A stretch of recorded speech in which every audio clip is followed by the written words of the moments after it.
B வந்து 20 days, C வந்து 60 days. Data புரியுதுங்களா?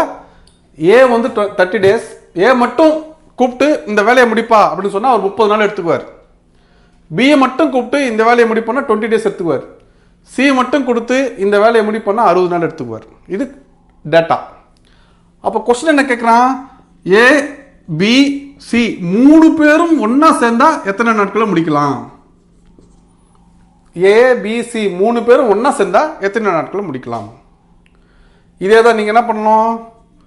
ஏக்கு வந்து இங்கே பாருங்க, ஏன்றது 1/30 ரைட், ப்ளஸ் பின்றது 1/20.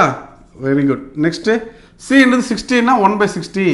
இங்கே உடனே நீங்கள் என்ன பண்ணணும்? பார்ட்டுன்னு போடணும். ஏன்னா தலைகீழ தானே போடுறீங்க, அப்போ பார்ட்டுன்னு போடணும்.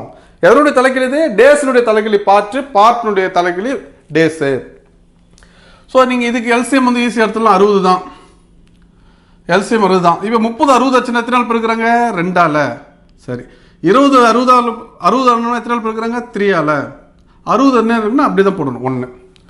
சரி, இங்கே 2 + 3 5, 5 + 1 6, 6/60. அப்போது 1/10 வரும். ஸ்டில் இது என்னவா இருக்குது? பார்ட்டாக தான் இருக்குது. therefore நம்பர் ஆஃப் டேஸ், நாட்களின் எண்ணிக்கை, number of days equal to இதனுடைய தலைக்கீழ போடணும். இதனுடைய தலைக்கீழ் என்ன வரும்? 10/1 வரும். இஸ் ஈக்குவல் டு 10 நாட்கள். 10 நாட்கள்.